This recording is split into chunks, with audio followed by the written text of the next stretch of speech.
Hola a todos. Vale, ahora sí. Bueno, buenas tardes. Bienvenidos una tarde más. Muchísimas gracias de nuevo por asistir. Hoy, para los que vienen con cierta frecuencia, confirmarles que es la última conferencia que tenemos esta temporada. Después haremos un parón antes de las vacaciones y volveremos en septiembre.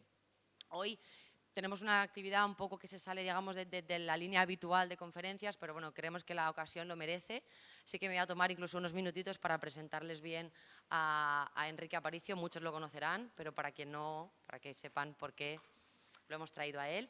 Bueno, Enrique Aparicio Arias es astrónomo, es ingeniero, es doctor y profesor honorífico de la Universidad de Alicante, miembro de la Asociación de Profesores para la Enseñanza de la Astronomía, miembro de la Sociedad de Meteoros y Cometas de España y, aparte de un largo etc., es fundador y presidente de la Asociación Universitaria de Astronomía Astroingeo. Si quieren conocer más sobre la asociación, en las redes sociales tendrán toda su información. También es especialista en la intersección entre ingeniería, astronomía y ciencias cartográficas y un gran innovador en la creación de materiales y maquetas para la docencia y astronomía. Como ven, ha traído muchísimos juguetes, ¿no?, que nos irá después comentando. Y yo creo también que eso es un poco el punto fuerte de Enrique, ¿no?, que pues, su compromiso con la labor divulgativa y hacerlo lo más accesible, sobre todo estos misterios, los secretos del universo, hacerlo accesible a todos los públicos. Entonces era un poquito la idea que teníamos, invitarle a hablar de la tríada de eclipses que nos esperan. Vienen 3 años seguidos. Así que bueno, muchísimas gracias por venir, muchísimas gracias a ustedes por asistir y espero que disfruten. Gracias, Inés, gracias. Bueno, pues muchas gracias por la presentación, pero tampoco era para tanto. Sobre todo agradecer a la Fundación Mediterráneo por contar conmigo para divulgar y hacer ciencia en estos lugares que cada vez están más restringidos y se hace menos ciencia. Por eso creo que es bueno divulgar ciencia y que la comprendáis, que eso es lo que vengo, a que intentar que comprendáis un poco lo que ocurre por ahí arriba. Bueno, pues sobre todo también agradecer a amigos y compañeros de Astroingeo y sobre todo a mis alumnos y alumnas, que sin ellos no sería nadie, no estaría yo aquí prácticamente, ¿eh? Entonces espero, porque ya me ha dicho una compañera, una alumna, dice, se me ha olvidado la libreta de los apuntes. Digo, olvidaros de los apuntes, si esto es para disfrutar. Yo me bajo aquí al ruedo. Entonces, lo que vamos a hacer es disfrutar. No obstante, voy a poner la primera para que entendáis que va a ocurrir una triada de eclipses, algo insólito. Eso es lo primero. En el folleto que os han entregado, a ver, no, ese no. Es que esta hoja, eso es importante. Aquí no la perdáis porque luego, cuando yo termine, ya se os habrá olvidado las fechas y tal. Lo que menos tenéis que aprender son las fechas.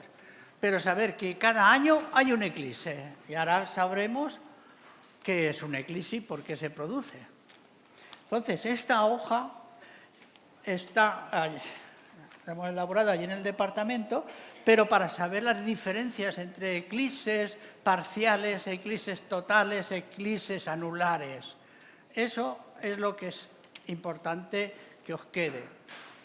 Y por detrás, algo muy interesante que este año se ha dignado un poco, el Instituto Geográfico Nacional tiene habilitado un apartado donde podéis ver, porque esto es muy importante y ya lo vemos, podemos hacer una práctica luego, de aquí detrás está la dirección donde, luego lo veremos, pues la dirección para meteros en esta página y ver, que se llama visualizador, poner visualizador.eclipses IGN.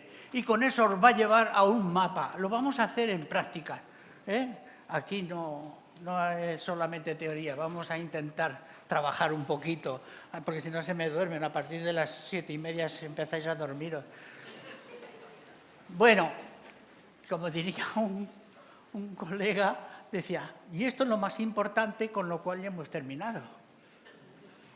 Saber que dentro este año tenemos un eclipse y nos vamos a centrar en el 12 de agosto. Vale, ya el año que viene ya daremos otro, luego veremos el práctico. Pero pensar, había un científico astrónomo muy importante del siglo XX, Flammarion, francés, que decía que sobre los eclipses es la cosa más maravillosa que una persona puede ver a lo largo de su vida. Si tiene la suerte de poderlo ver, pues es alucinante. Creo que Flammarion no llegó a ver una aurora boreal, ¿verdad, Luis? Es que los que ya estamos enfermos de la astronomía, pues ya no. Entonces, si los que han visto una aurora boreal, pues son diferentes, no podemos compararlo, pero son los dos espeluznantes. No sé, otra palabra podríamos decir espectaculares, maravillosos, pero vamos a ver. Bueno, vamos a ver. Como hay mucho tema y yo quiero que estéis relajados y no quiero que aprendáis nada, entonces lo que vamos a hacer es la historia. La historia, aquellos que no se la saben, están condenados a repetirla, ¿vale? Entonces, yo, para empezar un poco, pues qué menos que vamos a empezar.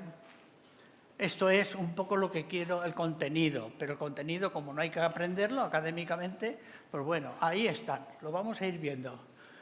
Vamos a hacer ese recorrido histórico para que veáis la importancia que tienen los eclipses a lo largo de toda la historia. ¿Y desde cuándo empezamos? Pues ahí están, por Sumeria, ahí lo tenéis. Sumeria es tan importante en astronomía que sin ellos tenían que haberse vuelto otra vez a repetir y a crear todo lo que hicieron, porque hicieron tantas cosas y tan útiles para la astronomía que he resaltado aquí, ahora lo veremos. Fijaros, lo más importante de Sumeria, estamos hablando de hace 6.000 años. 6.000 años son muchos años. Y que unas personas, una sociedad que se ponga a estudiar los cielos, eso no era normal ni común. Y que encima empezaron a idear y crear muchas cosas. Pues, lo más importante, fijaros, cuando una sociedad progresa, hace 6.000 años, lo más interesante de ellos es que para crear escuelas, eso es lo más laborioso que hicieron. O sea, se dieron cuenta la importancia que tenía la astronomía para las personas, que lo primero que hicieron es crear escuelas. Y en esas escuelas es donde se enseñaba astronomía, cosa que todavía han pasado 6.000 años y no hay escuelas de astronomía. Se podrá estudiar indiferentemente en un lado o en otro, según las carreras, pero no hay escuelas a nivel este.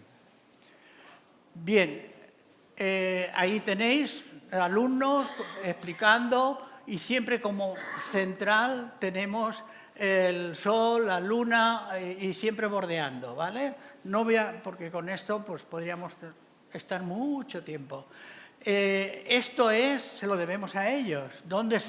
La primera pregunta que se plantean los sumerios, dice, pero bueno, ¿por dónde se mueven los dioses? Porque ellos querían averiguar dónde vivían los dioses y entonces les lleva a estudiar ese plano de la eclíptica.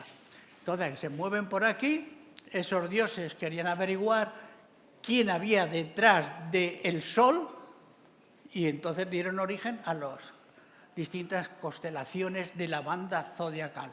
No me quiero entretener en cada una lámina porque tendría para mucho, pero ahí es el intentar averiguar dónde vivían los dioses, da origen al plano de la eclíptica, que es fundamental para la producción de dónde se producen los eclipses. Los eclipses, tanto lunares como totales, se producen en esa banda. Y es donde está nuestro sistema solar y donde lo tenemos ahí lo tenemos siempre. Entonces, ahí están. Eso va a dar origen luego también al estudio de la astrología, porque nacieron al mismo tiempo, y la astronomía. Eso es de otro tema, no, tampoco voy a entrar. Pero fijaros la importancia, seguimos con los sumerios, siempre representando y contando qué es lo que ha ocurrido, y tan importante era que en los sumerios, que en una de las batallas, al producirse un eclipse, fijaros que está allí, la batalla de los medos y lidios, esto de hace 2700 años, poco más, paralizaron las contiendas. ¿Por qué? Porque era tan espectacular ver un eclipse que se pararon, dice, vamos a descansar, se tomaron unos bocadillos, unos y otros, y después no cuentan la leyenda y la historia qué ocurrió después, pero sí que paralizaron a este. Bueno, ya vemos aquí que vamos avanzando, estudiaron muy a fondo la luna, ya veremos los sumerios, en esas escuelas estudiaron mucho y bien la luna. Aquí tenemos las 8 fases de la luna. En los cursos que voy dando, pues siempre hablamos de 8 fases y cuando sales a la calle, pues no conoces más que 4. Pero bueno, ellos ya lo sabían, ¿eh? Y aquí está representando con un sistema geocéntrico la Tierra y por aquí es donde se movía el Sol antiguamente, ¿eh? Y luego empezaron a intentar medir el Sol. Es decir, desde que sale el Sol, que no sale nunca, cuidado, desde que vemos aparecer el Sol hasta que se oculta, ¿cuántos soles caben? Claro que pregunta, se hacían los sumerios. ¿Cuántos caben? Vamos a ver. Entonces empezaron a medirlo. Y con el fin, otra de las grandezas de esta civilización, porque estaban los caldeos, los mesopotámicos, los babilonios, todos estos eran tribus, pero son pueblos, creo que eran vecinos, pero se llevaban bien, ¿vale? Entonces, como había que medir los cielos, se dan cuenta que era un cíclico, vamos, se hacía un círculo, y entonces dice, pues hay que crear el círculo. Crearon un círculo, y ese círculo es lo que estamos todavía usando, que es el sistema sexagesimal. Ese todavía lo estamos usando, y gracias a ellos, de hace 6.000 años, empezaron a medir. También inventaron la rueda, también inventaron la escritura, pero no vamos a entrar en todos esos campos. Fijaros el tema del Sol, cómo estaban controlándolo, y luego el paso por la sombra más corta que produce al meridiano lugar. Y fijaros qué detalle, yo siempre, porque ellos cuando yo enseño a medir el cielo, lo hago con las manos. Quien ha estado en mis clases, pues estos son 15 grados de cielo y podemos medir cuántas horas queda de cielo para que se oculte o salga 20, es decir, ellos empiezan. Porque hay una pregunta latente en todo esto. ¿Cómo es posible? Cuando yo le digo, mañana vais a medir la luna. ¿Cómo? Con vuestras manos. Y al mismo tiempo vais a medir la luna y también el sol. Y cuando vais a medir el sol, luego me lo contáis al día siguiente o a la semana siguiente. Pero lo vais a medir así. Y se dan cuenta y vienen. Sí, ya la hemos medido. La luna me cabe en la uña o el dedo meñique. Hacer la prueba, no fiéis nunca de lo que diga, ¿eh? Entonces, lo que es la uña, ponerla esta noche o mañana, cuando queráis, a la luna. ¿Veis que justo es una medida? Eso es una medida. Y es medio grado. Muy bien. Y por el día, vamos a medir el sol. Resulta que al medir el sol tiene otro medio grado. Ah, pues son iguales. Anda. Y entonces, eso le condujo a pensar que tenían el mismo tamaño, pero estaban en un error garrafal, porque las distancias no podían ellos medirlas tan bien. Entonces, eso va avanzando. Voy avanzando, no me puedo entretener mucho, ¿eh? Egipto, pues fijaros que hubo, de muchos dioses pasaron a uno, a Kenatón, que es el que lo hizo, a uno solo, le prestaron mucha atención al cielo. Aquí están los escribas, sin los escribas, que eran los sacerdotes astrónomos que se dedicaban a estas funciones, eran los funcionarios del Estado, y sobre todo empezaron los primeros instrumentos para poder medir. Este es un triángulo egipcio, que está un cateto 3, el otro 4 y el otro hipotenusa 5, y tiene que cuadrar. No voy a explicar mucho más de aquí, porque esto era para medir cuándo, qué tiempo y qué mes había que sembrar, porque el Nilo vivía, la alimentación, por así el sustento de los egipcios vivían gracias al Nilo, y tenían que conocer muy bien cuándo había que sembrar, cuándo había que recoger y cuándo había que comer, para que me entendáis. Entonces, ellos utilizaban este instrumento, no me lo he traído, me he traído otro, pero y a Orión y otras estrellas importantes para ellos. Bueno, Egipto tenemos ahí. Tenemos que hacer un barrido rápido, ¿eh? Este es, en Europa, mientras tanto, se hicieron observatorios que eran astronómicos y religiosos, porque ya empezaron desde los sumerios, que ya crean dos corrientes, los astrónomos por un lado y los astrólogos por otro, ya habían dos corrientes bien diferenciadas, y aquí ya se unen las dos en Europa, en el suroeste de Inglaterra, de Londres, pues aquí tenemos que ya crean altares, crean direcciones, alineaciones. ¿Para qué? Para hacer ofrendas, para hacer motivaciones, incluso algunos sacrificios o castigos a los dioses, pero astronómicamente, teniendo en cuenta el Sol y la Luna, ¿vale? Aquí lo tenemos representado, la Luna, el Sol, y no sé si en otra están las alineaciones cuando empiezan a aparecer. Bueno, fijaros, ¿ves? Aquí, iban colocando piedras altas, voluminosas, y van colocando para colocar las direcciones de las puestas del Sol, porque como sabéis el Sol se va moviendo, no es el Sol el que se mueve, acordaros que somos nosotros, pero bueno, para que me entendáis la mayoría, según va moviéndose, pues van colocando piedras en la dirección, y luego con la Luna, es decir, hicieron un observatorio astronómico con funciones religiosas. Le pasaba lo mismo que a los egipcios, muchas construcciones, pero en las construcciones de Keops, todo lo del valle de Giza, estaba enfocado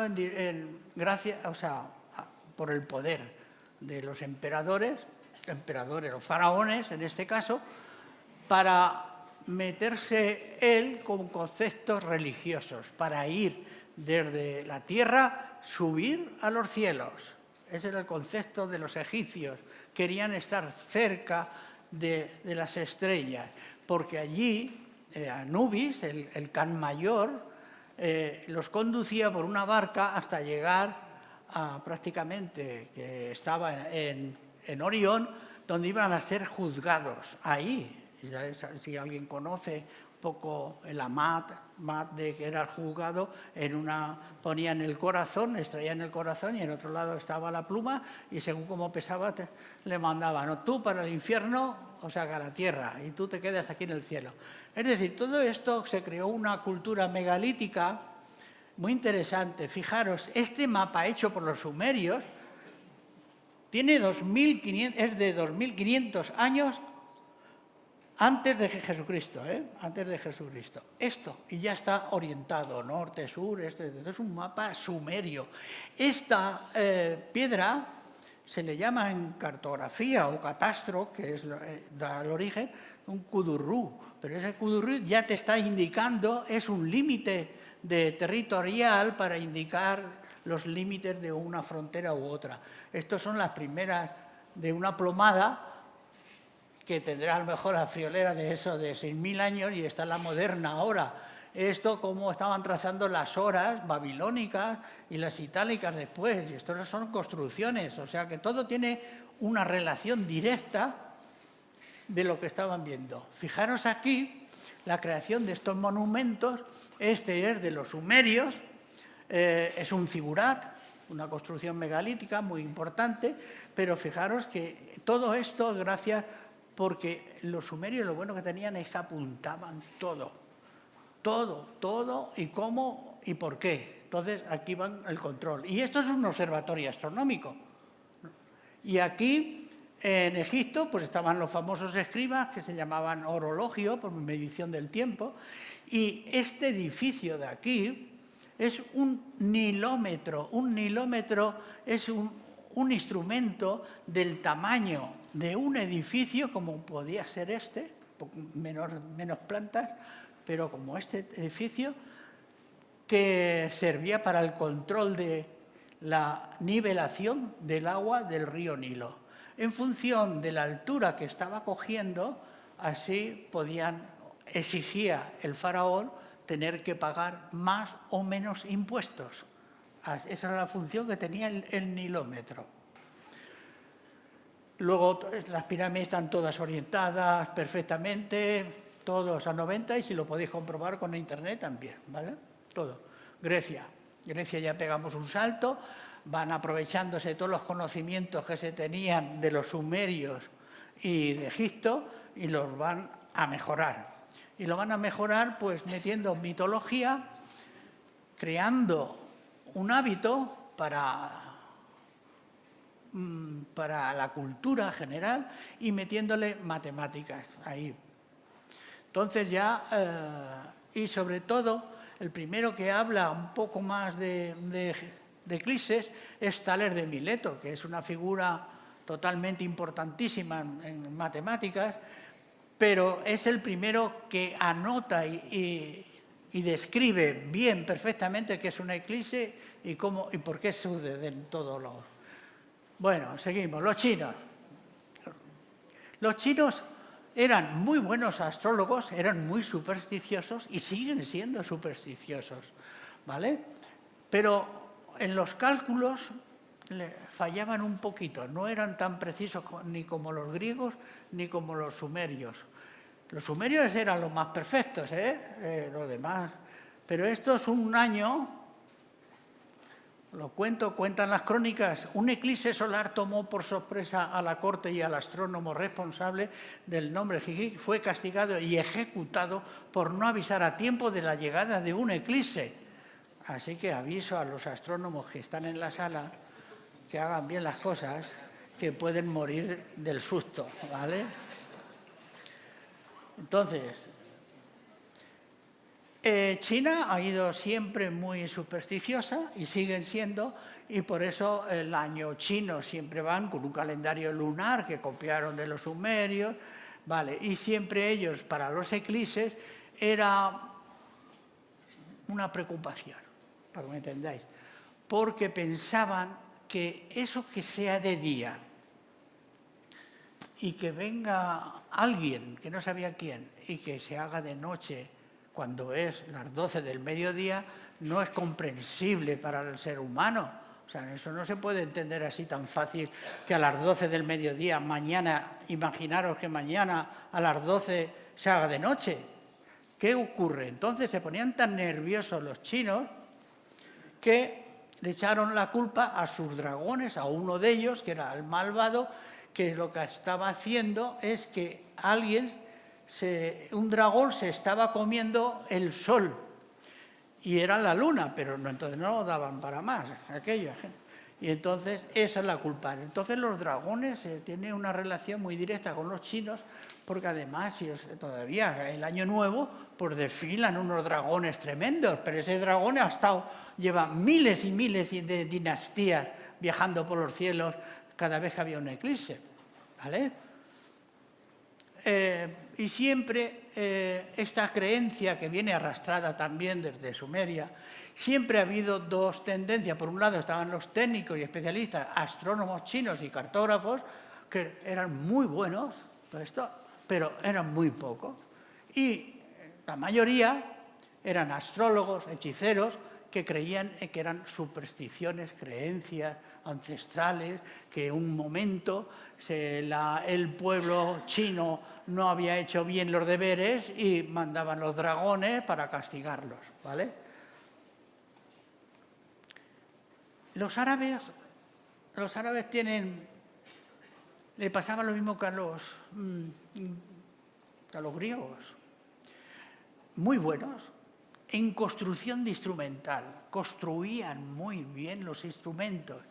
Si tienes un instrumento bueno, mejoras los datos, y con los datos mejoras la precisión, y con la precisión pues puedes mejorar el cálculo de cuándo va a llegar el próximo eclipse. Me he traído algunos. Este es el famoso Ptolomeo, del siglo II, que tenemos el mismo instrumento. Él es un poco más viejo. ¿Veis? Esto se llama una ballestilla sencilla, ya en el siglo II, pero esto ya los árabes ya lo tenían más, y Hipatía de Alejandría también lo tenía, y más, el astrolabio, que ya lo estaban, no ese, que ya tiene pinta del siglo XIV y XV, pero los árabes, para pasar a la historia, este es otro detalle para estudiar en los eclipses. Ahí Al-Batani, que es el mejor astrónomo, pero este lo tiene, es curioso, pero este señor lo han dibujado mal, está mal, yo no sé, bueno, yo me he dado cuenta enseguida de la gráfica, es esto. Esto servía para medir la altura de los eclipses cuando se producía. Esto lo he hecho yo porque ese está mal, ese está mal. Entonces apuntas en rasas por abajo, por arriba tienes, y antes no tenían un filtro, lo que hacían es colocar, no sé si lo veis, esto es un pétalo. Pero antes del pétalo estaba el papel de cáñamo, que lo utilizaban, lo ponían aquí, luego reforzaban como si fuera a nivel de filtro con un pétalo de rosa, y luego ya le he puesto yo el filtro normal, ¿vale? Pero fijaros por aquí. Yo puedo saber la altura ahora mismo de cualquier punto de aquí. Si es un sol, este sol, pues yo puedo saber aquí la altura que tiene. Raso por aquí al horizonte, y por aquí ya me está diciendo que está a 52 grados esa altura. O sea que depende los instrumentos, cómo van avanzando, y es que es así. Actualmente es igual. Porque ahora, para avanzar, ¿qué ocurre? Que están mandando satélites especializados en el Sol, especializados en planetas. O sea, que la instrumentación es vital para la evolución de los eclipses. Y seguimos, ¿ves? Ya aquí mejoraron los cálculos. Pero allí teníais, mírate, todos los instrumentos, el cuadrante, que es el preferido de Colón, todo esto ya se está usando. Bueno, a ver, ¿qué más? Mayas, aztecas, todas las civilizaciones precolombinas, todas estas, su preocupación, ¿qué era? Castigo y premio. Es la síntesis de cualquier religión. Si hacen bien los deberes, premios.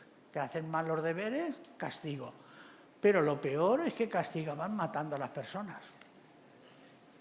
Entonces, pero que ninguna civilización, porque las religiones nacen a raíz de los sumerios, o sea que van alimentándose poco a poco, ¿vale? Pero esto aquí ya describen, son códices de mayas, que son los que mejor estudiaron.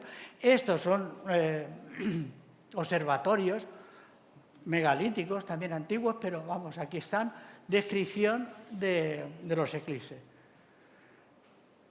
Todas las religiones, no me digáis que ninguna ni otra, todas utilizaban el mismo.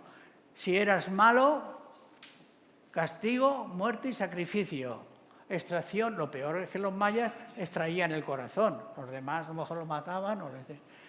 Los egipcios igual, los mandaban. Entonces, bueno, no voy a entrar en detalles. La India, estamos ya en el siglo XVIII, se caracteriza ya por un rajá, un marajá, Jai Singh. Debido a la preocupación que tenía por saber y adelantarse los acontecimientos, porque él era muy supersticioso y decía que las cosas que nos pasaban en la tierra eran fruto de los del cielo. Entonces, se construye, lo primero, antes de crear agua potable para que llegara a todo el mundo, no, él se hace un complejo astronómico en Jaipur. Fijaros el tamaño, esto es un reloj, allí hay un astrolabio, todo esto son instrumentos, ¿vale? Y ya vamos avanzando y ya los países de Europa le dan otra importancia, unos ya estaban los cocodrilos, animales salvajes, otros, estaba por ahí Auriga corriendo con Auriga el cochero, estaba por ahí. Luego ya los franceses ya empezaron a meter ya en el siglo XVI, XVII instrumentos para poder medir, ¿veis? Aquí un cuadrante, y aquí ya le ponen un poco de encanto, le ponen la luna, está aquí representada por una mujer, y el sol por un hombre, y ya como matando a algo extraño, ¿eh? Esto ya van...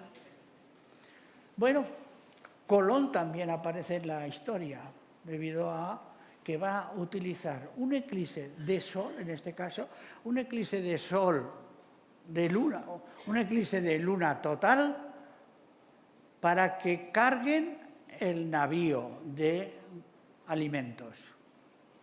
Entonces, ¿cómo los engaña o engatusa diciéndole que dentro de 5 días va a haber un eclipse de luna y se va a poner la luna roja, roja, roja, de cabreada, si no se ponen y no llenan el navío, el barco? Y claro, los indígenas pues atemorizados, esto lo hace el hermano de Colón, Bartolomé Colón. Entonces, y recen toda la literatura de eclipses, está aquí. Vale. Seguimos, y no podía faltar tampoco Don Quijote y Sancho, ¿vale? Es que Cervantes también refleja en la obra de Don Quijote de la Mancha, refleja en uno de los episodios, porque me supongo que lo sabréis si habéis leído algo del Quijote, pero Cervantes era un aficionado a la astronomía y conocía mucho material de la astronomía. Además, cuando él, después de venir de las batallas de Nápoles, cuando lo hieren, lo primero que hace es escribir al rey para ver si lo pueden mandar a las Américas, diciéndole con una carta que él sabía bastante de astronomía y de navegación, ¿vale? Y conocía todos los instrumentos. Afortunadamente lo denegaron y se quedó aquí en España. Pero él tiene un capítulo, el capítulo 12, que se llama De lo que contó un cabrero a los que estaban con Don Quijote. Pues a algunos les gusta la literatura, porque la astronomía une todo, no hay nada que no llegue a la astronomía. Seguimos avanzando. Este lo he traído porque, bueno, había un catedrático de Valencia, el mejor que había, porque no había más que uno, entonces no había más que dos.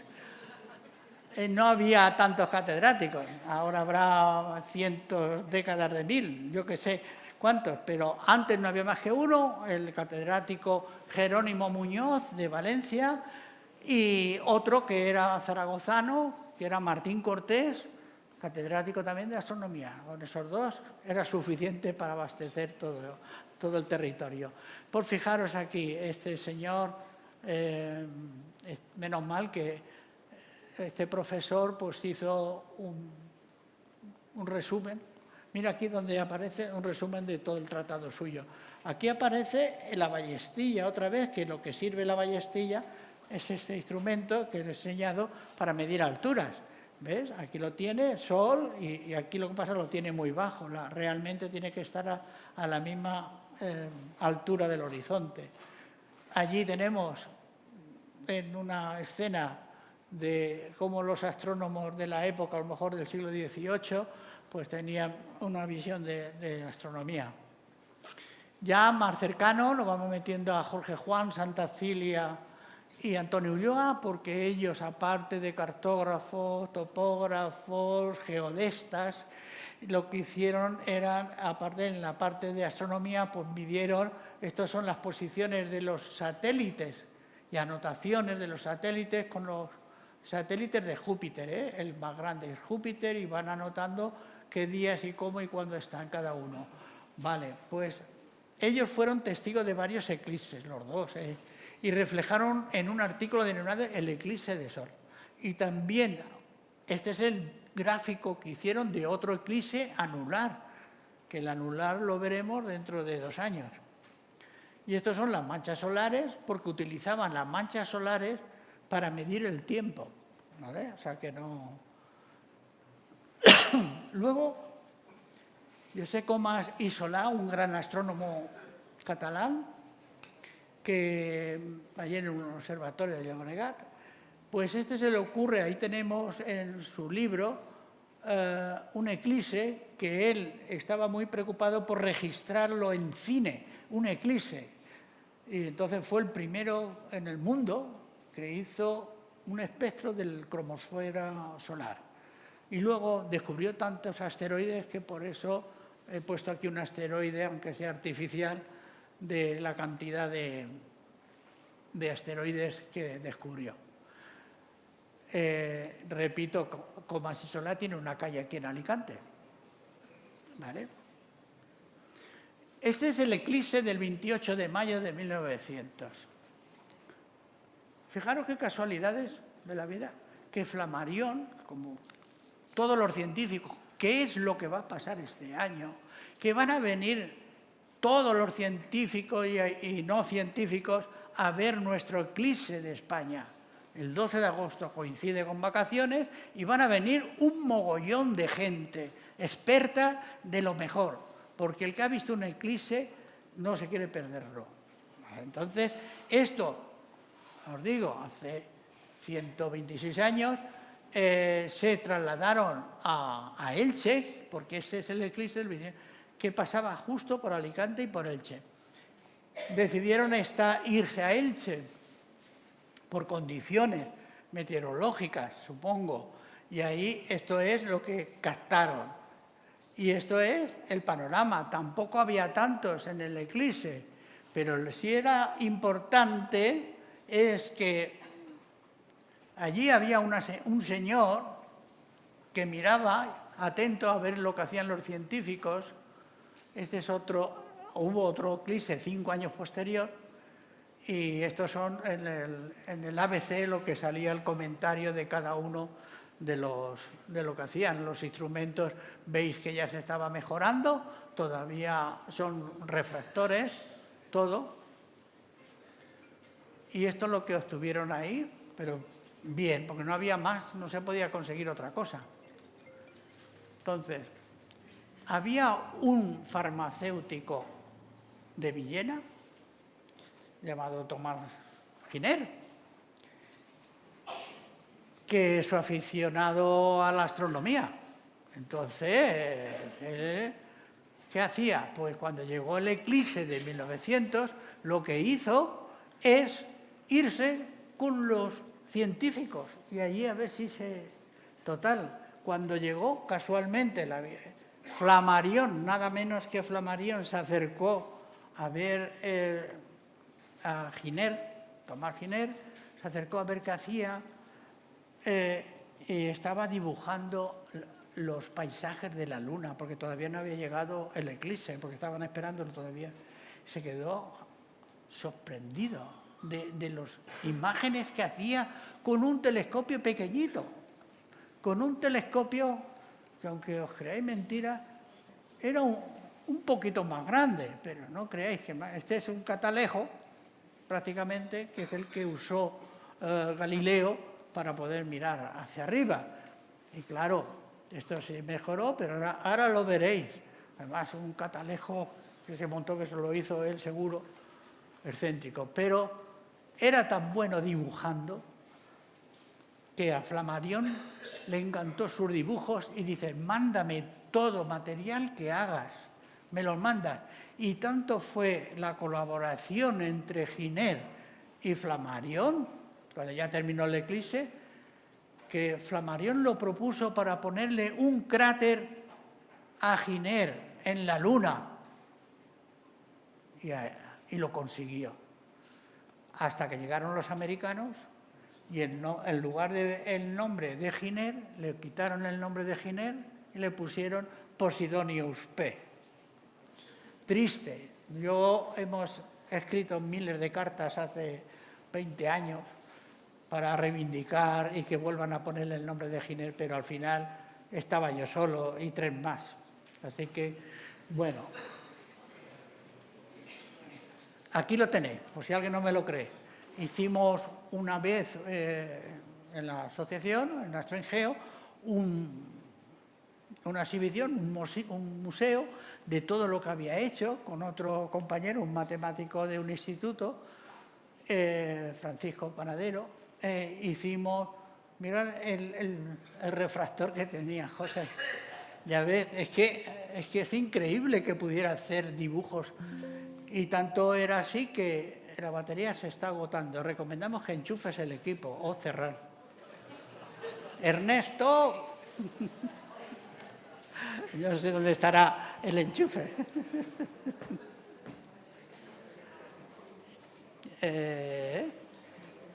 En teoría esto está enchufado y ya cerramos.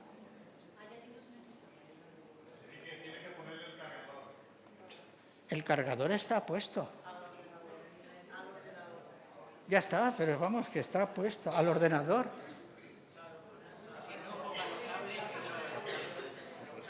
Está puesto, ¿eh? Ya, a ver, está puesto. Sí. Es que a lo mejor no pasa nada, pero es que el que acoge los ordenadores les pasa eso, ¿eh? Con el nido de cables que tienes ahí. Bueno, pues seguimos. Fijaros, Giner, ¿dónde estaba? Está en el lago de los sueños, en la parte de abajo y tal. Vale, ese es y tal. Esto es un refractor ya bueno. Pero sí, estos son los científicos que se desplazaban. Fijaros los que había en España. Esto ya la preocupación tenían tanto miedo a un eclipse porque podían quedarse ciegos, podía pasar cualquier cosa. Fíjate cómo van encapuchados aquí, es tremendo. Aquí fíjate el filtro, cómo le pusieron. Bueno, esto es una reproducción. El cielo de Alicante, ojalá y fuese así. No vamos a ver el cielo de Alicante. Es que hace no sé cuánto tiempo fue esto. En el 2015 había un eclipse de luna total y pedí permiso para que pudiéramos estar en el castillo y lo primero me dijeron que no. Y luego se conoce que se arrepintieron, no sé por qué, ni cómo, y ya me dijeron, sí, tómate el castillo con los fantasmas que hay adentro. Y así fue, nos dejaron el castillo toda la noche. Y estuvimos haciendo toda la secuencia de un eclipse de luna total. Vale. Gracias a César, que es el que hizo el reportaje. Bueno, vamos a lo que hemos venido, a que entendáis por qué se producen los eclipses. Bueno, no voy a leer todo, pero la importancia que tienen los eclipses, cuando se producen, todo esto. Bueno, lo vamos a ir viendo, pero hay unas palabras o vocablos muy importantes en la comprensión de lo que sucede en los eclipses. Por esto lo vamos a ir viendo: trayectorias, alineaciones, puntos nodales, meses lunares, las leyes de Kepler. No quiero entrar en muchos tecnicismos, pero aquí lo tenemos. Fijaros la dificultad y difícil que es que se produzcan 3 eclipses seguidos en una superficie pequeñísima de un país como es España. Es muy difícil, muy difícil. Puede haber 2, digo consecutivos, pero seguidos 3 y en el mismo zona de un país. Eso es increíble. Por eso es espectacular lo que nos va a pasar. Fijaros dónde se producen estos, son gráficas desde el 2001 al 25, por donde se producen los diversos eclipses. Puede ocurrir en cualquier sitio, pero los sumerios ya sabían dónde se producía, ya lo veremos. Fijaros aquí, este es ya el del 12 del 26. Aquí ya viene un poco, ya figura. Este es el del 12, la trayectoria. Esto estaba hablando ahora de trayectorias a nivel global. ¿Vale? Pasan por aquí. Este es el del 27 y falta el del 28 que no lo han puesto. ¿Por qué? Porque son anulares y aquí solamente están los totales. Bueno, vamos. Importante, otro concepto. Hemos visto por dónde puede ocurrir.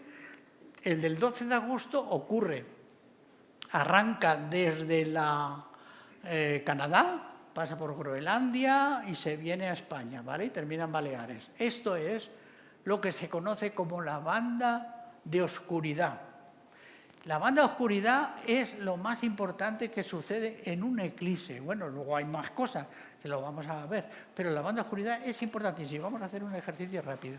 Pero fijad para que entendáis. Es decir, esta banda ahora la vamos a ver en detalle, pero si no te colocas ahí, vas a ver un eclipse parcial. Atentos a... Este es el movimiento que hace de la penumbra y la sombra, que es la umbra. Fijaros por dónde pasa. A ver.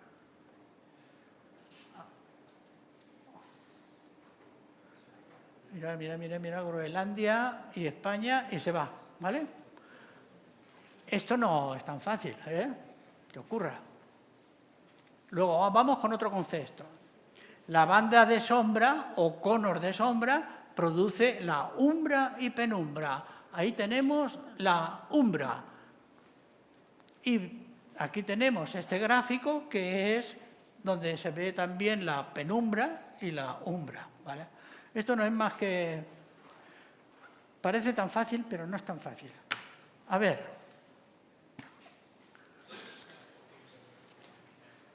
Esto con mucho cuidado. Vamos a ver si no me cargo algo. Lo importante en un eclipse, que no nos damos cuenta, es que todo objeto en el espacio produce sombras, la suya. Igual que nosotros cuando estamos andando por la Tierra, vamos todos los días pisando, y si miramos atrás, pues vemos la sombra. Y si miramos para allá, por la mañana, pues la vemos. Todo el mundo produce sombras, y esas sombras son fruto de la iluminación que arroja el Sol. Entonces, la Luna, para que haya un eclipse de Sol total, la Luna tiene que estar entre la Tierra y el Sol.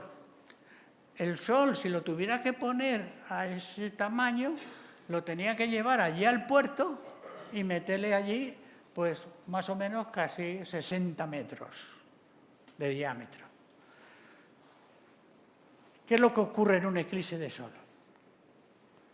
Pues el cono, tenemos aquí la luz, ahora lo vamos a ver primero en dos sitios. Esto es el cono de sombra. Tenemos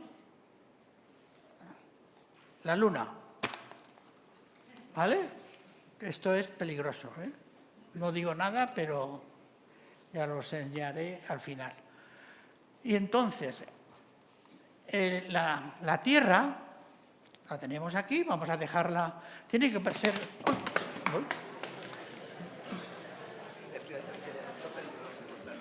Yo digo, a ver si aguanta. Yo sabía que se me iba a caer, pero no sabía tan pronto. Pero espera hasta que se va a caer otra vez, ¿vale? Es para despertar a algunos que están durmiendo todavía. Mirad, hay una relación entre la sombra de la Luna y el cono este. A ver si desde aquí lo vemos. Le pongo aquí. Vamos a poner que se vea aquí más ahí, aunque toque China. La Tierra, que está por allí, esa que la ha puesto por allí, está viajando por el espacio y al ladito está la Luna. Pero ahora me interesa que veáis la Luna. La Luna se está moviendo, la Tierra también se mueve hacia arriba y hacia abajo, y la Luna también se va moviendo hacia arriba y hacia abajo. Pero para que se produzca un eclipse de Sol, esto está iluminado, que el Sol vamos a suponer que es todo el fondo, y entonces la sombra que tenemos ahí se va a ajustar porque también tiene que estar en el perigeo. Entonces, fijaros lo que va a ocurrir. Se va a ajustar tanto el cono que va a pintar. Fijaros ahora, lo voy a retirar para que lo veáis. Entonces, al moverse la Tierra y un poquito la Luna, va describiendo por dónde va pasando la sombra total. Es la sombra la que causa esa banda oscuridad. Y hay que colocarse justo en esa zona. Más arriba, eclipse parcial. Más abajo de la sombra, eclipse parcial. Bueno, pues prueba superada. Esto no era para la Semana Santa, pero... Bueno, ya tenemos la sombra, la umbra, ya habéis aprendido todo esto. Muy importante que estén los tres cuerpos, que no lo he dicho, pero tenían que estar alineados. No vale que esté uno más arriba y otro más abajo. Esto tiene que estar alineado los tres cuerpos. Aquí Tierra, Luna y Sol.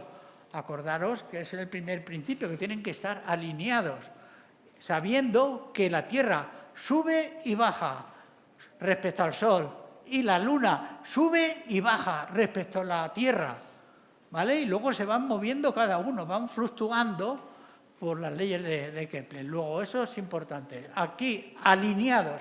En el momento que tenga unos minutos por abajo o por arriba, ya no se produce el eclipse de Sol total en España, se produciría en otra zona.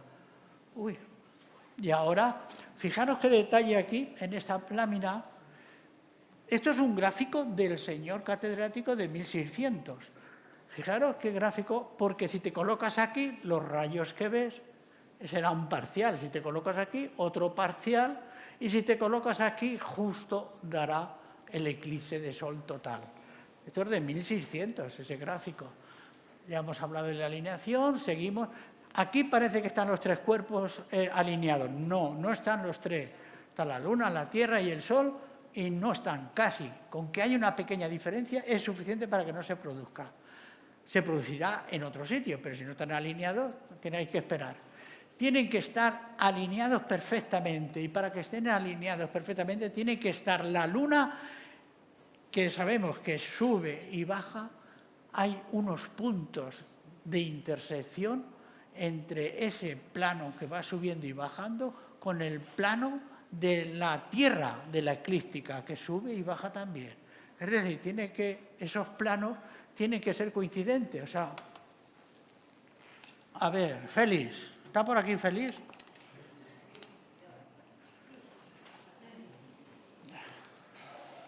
Tú eres un sol. Así que vamos a alumbrar esto. Esto tiene un agujero. Ahí.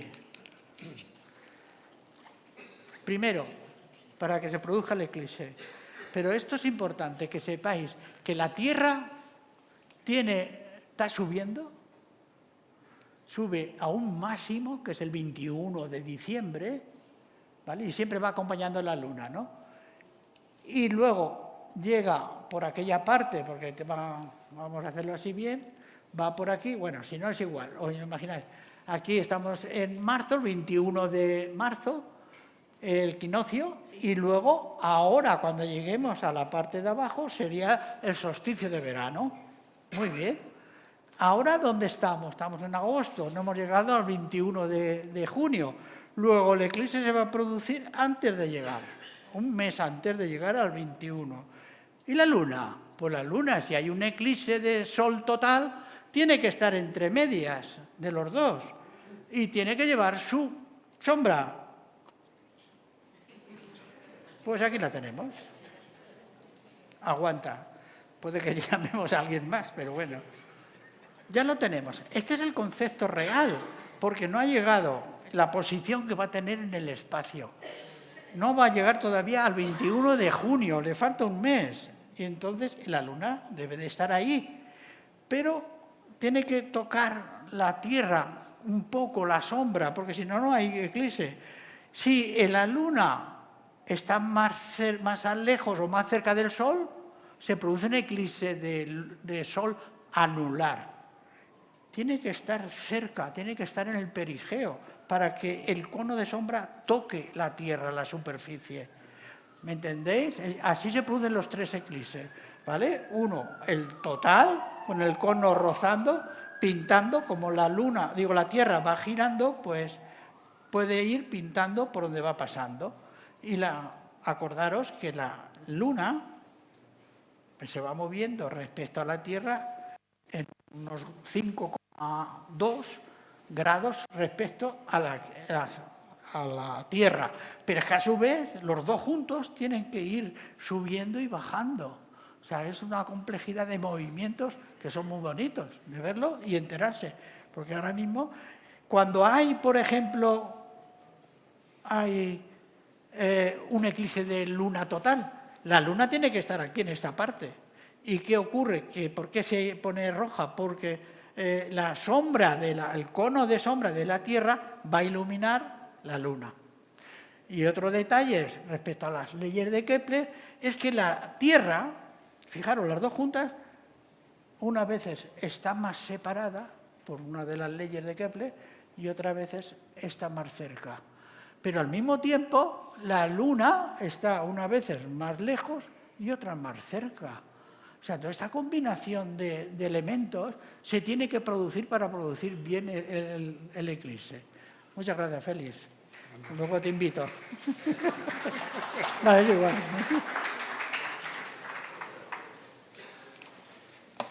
Bueno, pues vamos al lío.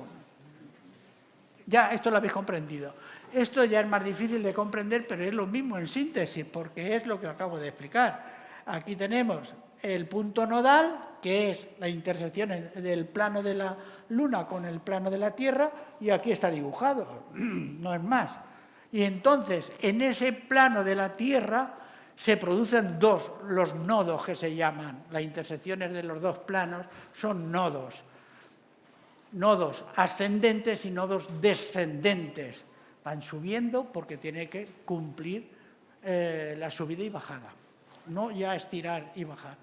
Luego esto es una consecuencia de lo que acabo ahora mismo, que gráficamente me gusta hacerlo así porque así lo entendéis. Resumiendo, Sol tiene que moverse la Tierra más o menos 23 grados 26 minutos. Es lo que sube para el solsticio de invierno y lo que va a bajar al solsticio de verano. Va subiendo y va bajando. Pero a su vez, la combinación de la Luna va subiendo 5,3, 35 minutos hacia arriba o hacia abajo, ¿vale? O sea, se haga una combinación. Por eso no es de extrañar que algunas veces en verano veáis la Luna muy bajita y en invierno a lo mejor la veis muy alta, o al revés, van cambiando. Pero es una consecuencia de la complejidad que tiene por eso cuando hablamos de la Luna, en astronomía hablamos del sistema Luna-Tierra, porque van los dos unidos. La Tierra sin Luna no seríamos la Tierra. Esto es dónde se va a producir. Esto es un nodo descendente, la sombra pinta la Tierra y el Sol estará por ahí, ¿vale? Estas son las dos órbitas que se están constantemente trabajando. Esto que veis aquí, los nodos, aquí, un punto ascendente y otro descendente, lo calcularon los sumerios hace 6.000 años y con una precisión increíble que da lugar a un ciclo llamado ciclo de Saros. Y desde entonces, desde hace 6.000 años, está funcionando esto con una precisión increíble. Luego, si tenemos alguna pregunta, pero voy a seguir, ¿vale? Por no meternos en el ciclo de Saros, pero comprender que si tú estás observando en el mismo sitio y ves, como hicieron los sumerios, que se dedicaban a estudiar astronomía, entonces ves 223 lunaciones de mes sinódico, que es de luna llena a luna llena, y esperas 223 lunas llenas, cuando llegues a las 223, has completado un ciclo de Saros. Y eso supone que se van a reproducir las mismas posiciones Luna-Tierra de hace 18 años y 11 días. Luego, los ciclos de Saros, descubiertos por ellos, se repiten cada 18 años y 11 días, con algunas diferencias. Esto es, ya lo hemos explicado, porque la Luna a veces está más cerca de la Tierra y otras está más lejos, ¿vale? Y otra coincidencia es eso que empecé a lo primero, que porque la Luna la vemos del mismo tamaño que el Sol. Pues hay muchas coincidencias en el universo, en este caso es una de ellas, mejor.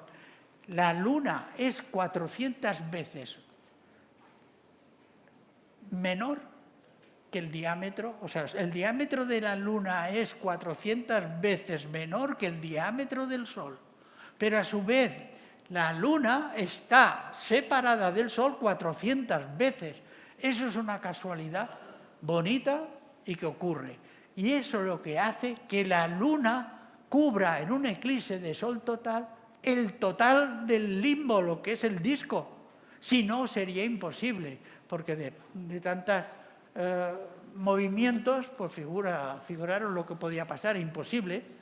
Y ahora tenemos que los eclipses de Sol, estoy pensando que de aquí a 5.000 años, 6.000 años, 10.000 años, ya no tendremos eclipses de Sol. ¿Por qué? Porque la Luna se está separando, se está yendo, nos está abandonando. Y entonces se está separando 4 centímetros por año, por de aquí a 10.000 años, pues fijaros, ya no se van a producir los eclipses. Bueno, vamos al lío. Esto es la banda. Y ahora, en la lámina que os han entregado, ahora lo veremos, pero todos aquellos que se coloquen en la banda de oscuridad verán el eclipse de Sol total, el disco tapado entero. Y lo vais a ver. Aquí la altura del Sol tiene 9 grados, pero en Alicante van a ser 4, con lo cual hay que tener cuidado. Esto es en León, que estamos dentro de la zona. Eclipse de Sol a las 20:29. Luego, esto es en Alicante, ¿veis? Esa lunita, un filito de nada, eso es lo que veremos. Suficiente para que no se haga de noche. Es lo que tenéis que ver.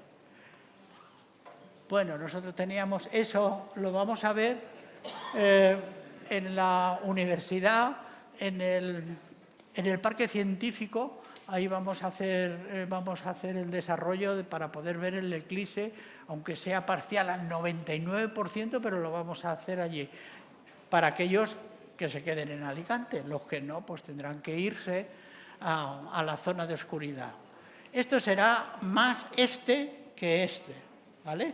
Este a lo mejor sería ya casi por Málaga o Jaén, ¿vale? Y este en Alicante. Así se quedará, pero eso insuficiente para hacer oscuridad. Bueno, nosotros estaremos aquí, como repito, en el seguimiento del Parque Científico de la Universidad de Alicante. Y por eso, muy importante, dirección. Claro, no todo el mundo sabe astronomía para posicionarse y mirar donde hay que mirar. Todo el mundo conoce el oeste. Lo único que tenéis que estar atentos esos días antes, ver por dónde se está ocultando el Sol. Y ya está, una semana antes lo estáis viendo. Y luego, una vez que sepáis esto, vamos a suponer que tenemos ahí y vamos a suponer que está limpio, que no tenemos, la atmósfera está libre de calima, libre de atmósfera, de polución, y bueno, pues tenemos eso. Esto de aquí hasta ahí arriba, tiene que ser estos 4 dedos. Ponéis el dedo, ahí se va a producir el máximo. Vais a ver el filete ese, 4. Extender el brazo, 4. Con el medidor que tengo, pero las manos como al cielo sumerio. 4 grados va a estar el sol. Esto en el visualizador nos salía muy bien. Así que es muy importante, yo he comprobado en el visualizador, y si me subo en el castillo de Santa Bárbara, ¿lo podré ver? Pues no, porque te sale ahí, no lo puedes ver. Hay que mirar al oeste y vas a tener dificultades a la hora de verlo. Entonces yo aconsejo hacer la prueba, poner donde vayáis a estar, ¿vale? Aquí es normal, a lo mejor que ya lo veis, estáis en un vértice geodésico hecho polvo, pero bueno. Los del mar, pues corren riesgos también de la calima, la bruma, todo se va, son añadidos. Por eso se va a producir un eclipse espectacular de diferentes formas de ocurrir. Porque cuando termine el eclipse va a empezar la noche normal. Vamos a ver, el eclipse total es como una noche cósmica, por así decirlo.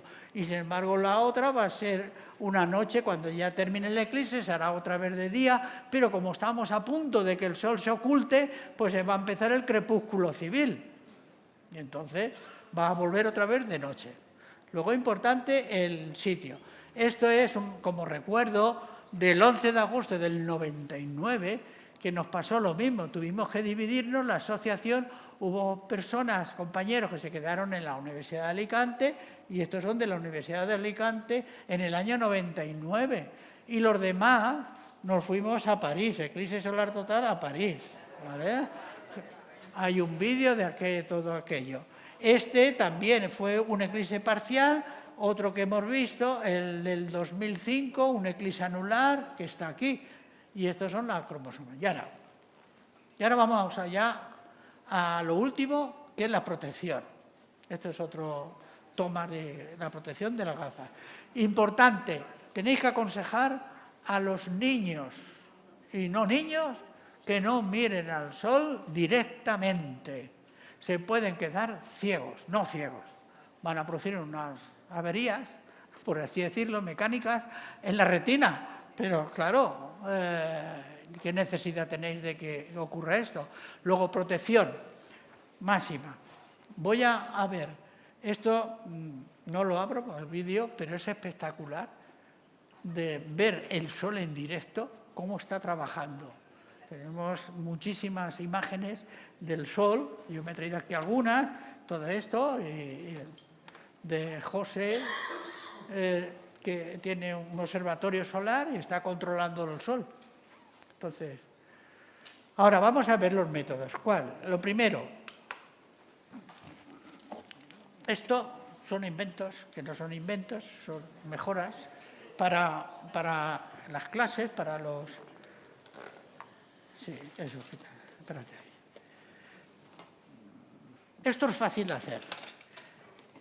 ¿Quién no tiene un archivador en su casa? ¿Vale? Pero voy a empezar por la caja de zapatos. A ver. Una caja de zapatos. ¿La buscáis negra? Vale, mejor. Sí, pero... Esto es como la... Espérate, que tengo aquí otra. Y aquí otra. Cuidado con la copa. No descubras que son copas. Vale, mirad, para un niño pequeño, 4 años, 5, pues le hice una. ¿Qué es lo que más importante de aquí?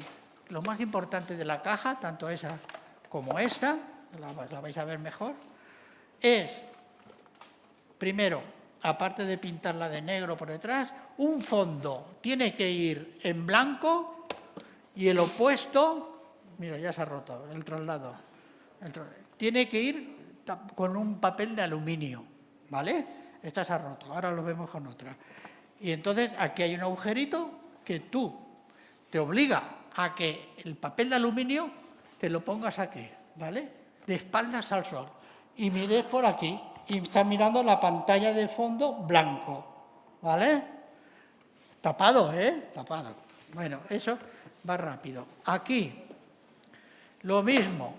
Esta ya era más sofisticado porque fui a un colegio que tenía nombre de el acuario y en el colegio pues le digo, pues voy a dibujaros con puntitos acuario. Y entonces, es una cajita pequeña, acuario.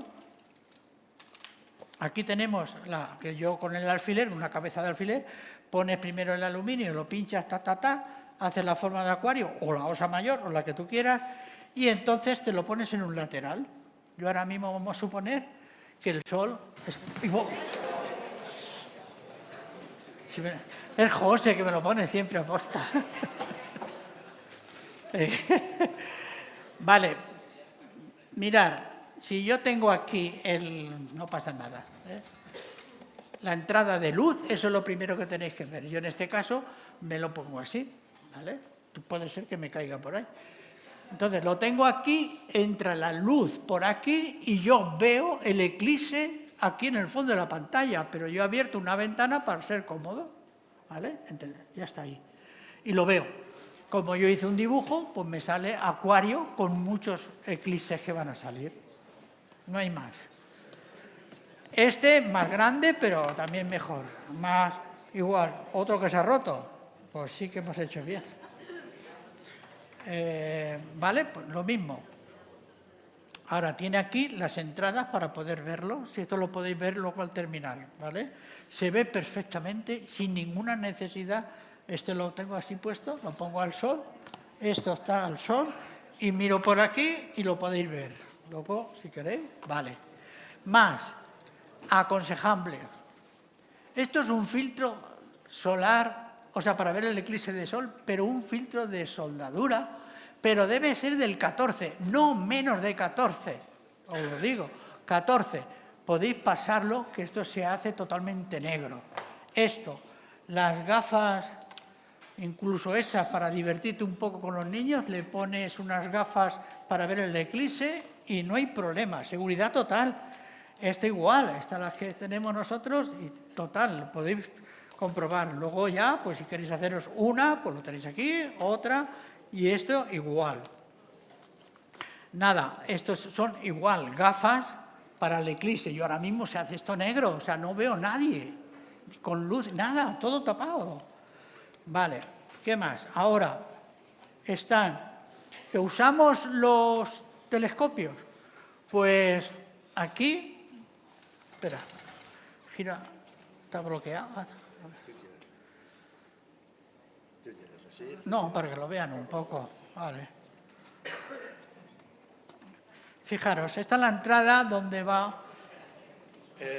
No se debe observar nunca con el telescopio abierto total. Siempre tiene que haber una apertura pequeña.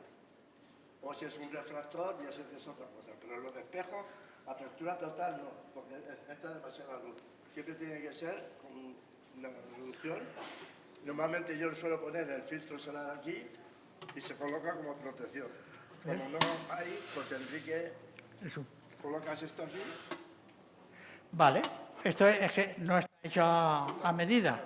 Ya, no está hecho a medida porque no me lo he traído, el de que está. Este es otro, pero con cualquier cosa os lo podéis hacer. Pero esto ya no es aluminio, papel de aluminio, cuidado. Esto es filtro Milar o Bader, que es especial para los telescopios, porque si no, fundes todo lo que hay adentro. Porque nosotros a veces en broma o no en broma, como no hay niños aquí, lo puedo contar, pero cuando antes la gente fumaba, si tú pones aquí el sol, aunque sea pequeñito, ahí encendíamos los cigarros. Bueno, la salida, claro, aquí. Entonces, cuidado, eso es muy peligroso. Entonces, corre el riesgo de la... Sí, corre el riesgo también de que si pones la lente aquí con el telescopio abierto total, si esto es de plástico, se quema, echa humo y se funde. Sí, si no tenéis más que cualquier... Se funde. Entonces, por eso hay que poner siempre el filtro delante. Tanto cualquier tipo de telescopio tiene que llevar el filtro Milar, que se llama, que es esto. Sí. Este tipo de filtro se llama filtro Milar, es especial para observación solar. Todos los telescopios deben de llevar esto, que es parecido a lo que viene en las gafas. Es muy parecido, para visual.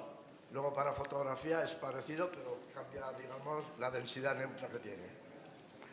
Hay otro método que yo uso y me gusta mucho, que es con unos prismáticos.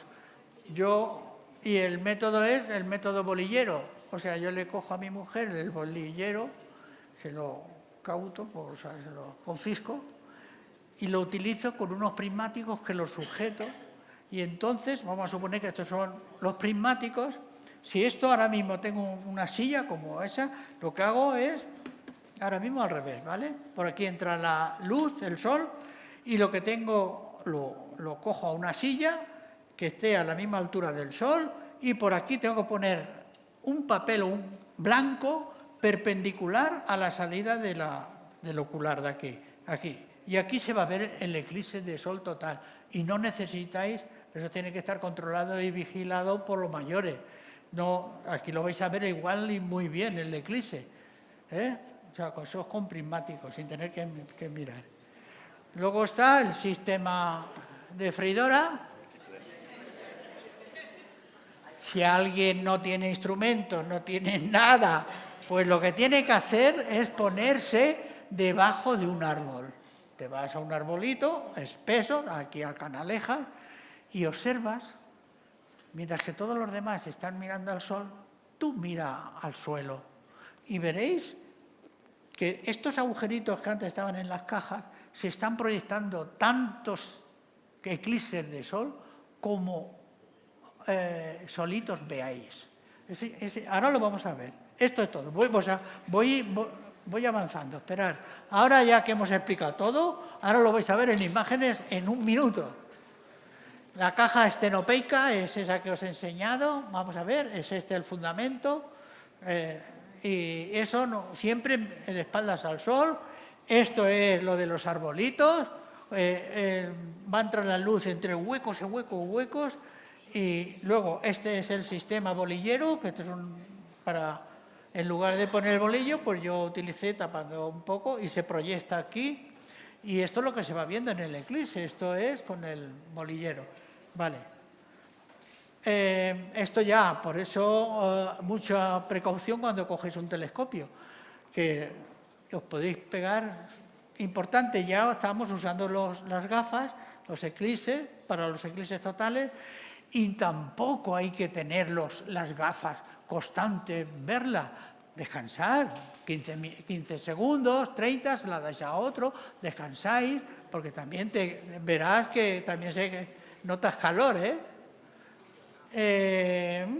Nada, veis, esto ya esto con un grupo de soldadura, esto con telescopios, la tapa muy importante, que no hace falta ser una tapa que cubra todo el objetivo, sino valer con un orificio. Y luego, pues ya vamos a ver lo interesante de aquí. Vamos a ver. Fijaros, no os desmoralicéis.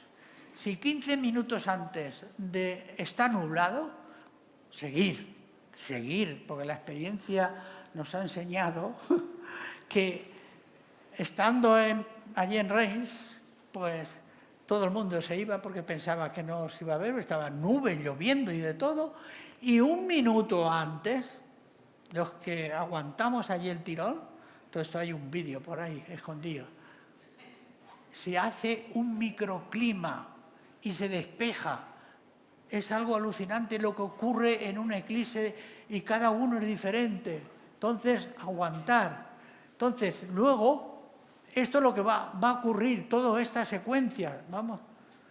Primero, yo fui con un proyecto, un experimento para ver si salía, que es lo que me costaba, es antes de que, cuando quedaba 30 segundos, si miráis al horizonte, viajan unas bandas oscuras por la Tierra que vienen hacia ti.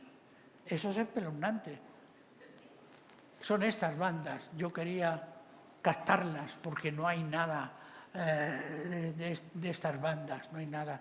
Pero yo no caí en la cuenta, me puse a hacer el experimento debajo de una pancarta de esta panel grande. ¿Y qué ocurrió? Que los paneles grandes llevan unos sensores de luz y cuando empieza a bajar la luz, se encendieron. La cosa más absurda que yo jamás podía haber pensado, pues se me ocurrió. ¡Hala! Todo el experimento fuera. Bueno, pues ahí tenéis un fenómeno muy difícil. El clima, que luego, fijaros, en las nubes, aquí estaba el eclipse produciéndose y hace reflejos en las propias lunas. Luego, la topografía, el relieve lunar es muy importante porque van a condicionar las distintas llamaradas que se van a los cromosomas que se producen. Luego, eso va a condicionar lo que se conoce como las perlas de Bailey.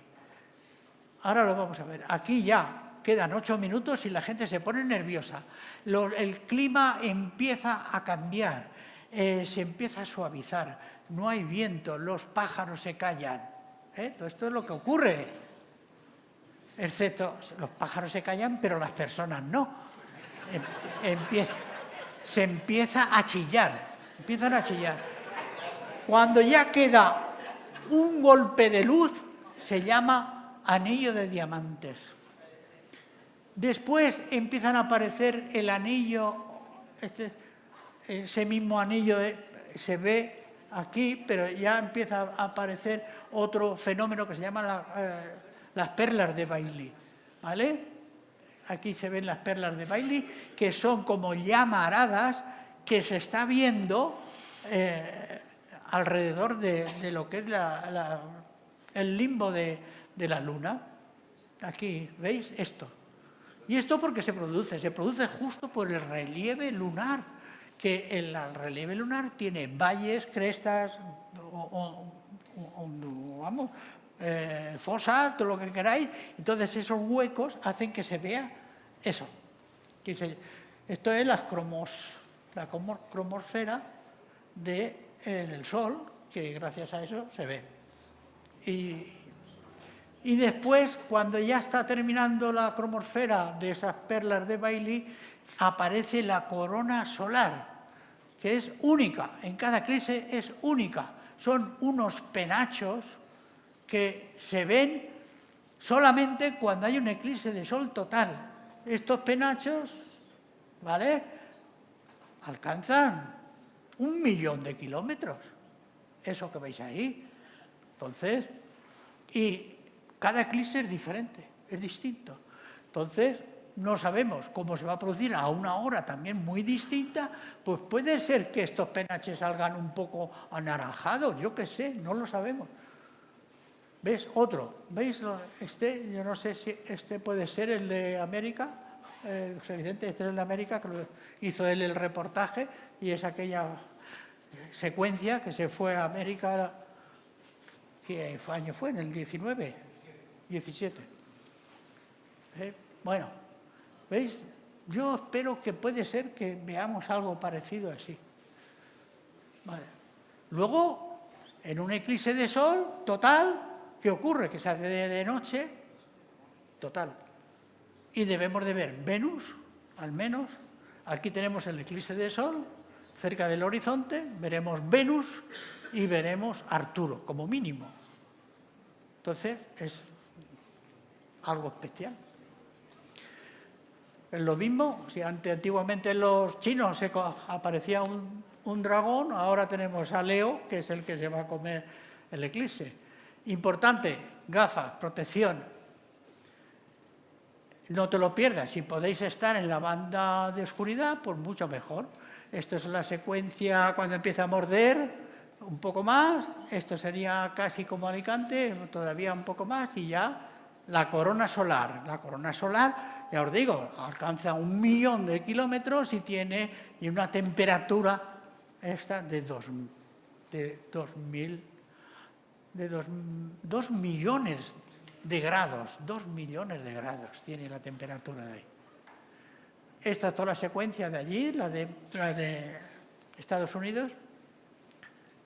Y luego me mandaron hace mucho tiempo, y lo tengo pues, para cuando lo sigo, de un eclipse que se produjo, creo, en el 2010, en Chile. Y lo guardo porque lo tienen siempre, era muy bajo del horizonte, como lo vamos a ver nosotros. Y me voy a poner rápido toda la secuencia. ¿Veis? Esto sería, pero lo pasaba por la isla de Pascua y la gente pues se animó a ir. ¿Veis? Otro tipo de corona, ya dibujos de las coronas. Fijaros qué cerquita del horizonte. Como no tengáis un horizonte bajito, despejado, no lo veis. Estirar el brazo, poner 4 dedos aquí, y dice, eso es la altura que vais a tener, yo por ejemplo, así, 4 grados por arriba, ¿vale? Pues esto es lo que vais a ver. Esto es la expectación de los astrofotógrafos, que están ahí muy nerviosos, que quieren coger todo y al final no se enteran ni de una cosa ni de la otra. ¿Verdad, Antonio? Que uno se pone nervioso cuando... Es que un eclipse de sol total dura 1 minuto, 30 y tantos segundos. Entonces, ¿qué haces? ¿Cambiar automático? Lo pones quito porque... Algunos se lo toman religiosamente, en posición zen, por si acaso le viene la espiritualidad en ese momento. Esto es el ambiente. Y esto estás en una isla del Pacífico, o sea que... Y ya pues cosas graciosas que hacen. Aquí tenemos eso, tenemos... Claro, no es lo mismo irte a Zaragoza o Burgos o León que irte ahí. Claro, esto no se debe hacer. Una radiografía, una bolsa de patatas de aluminio, tampoco. Hay muchas cosas que no se debéis hacer. Lo oficial es esto, gafas homologadas con las europeas y las protecciones máximas, pero ya eliminar todo lo demás. Esto es la secuencia que se estaba produciendo arriba. Fíjate, la oscuridad como baja, ¿eh? Luego ya se hace de día, un poco. ¿Ves? Aquí ya tenemos el final, el anillo de diamantes, la corona, las perlas de Bailey, la secuencia total. Aquí más en mayor detalle, recuerdo del cono famoso. Y estos son los mordiscos que va pegando la luna al sol. Ahí, ¿veis? Llamaradas y protuberancias, porque esto no paran de hacer. Este es por donde pasaba, por la isla de Pascua. Aquí veis igual, fijaros el puntito que está pintando la Tierra, que hace una curva y se viene a la isla de Pascua.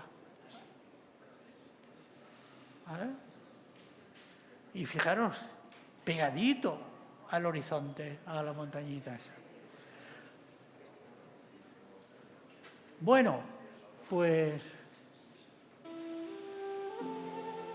con esto y un bizcocho, ya son las 8.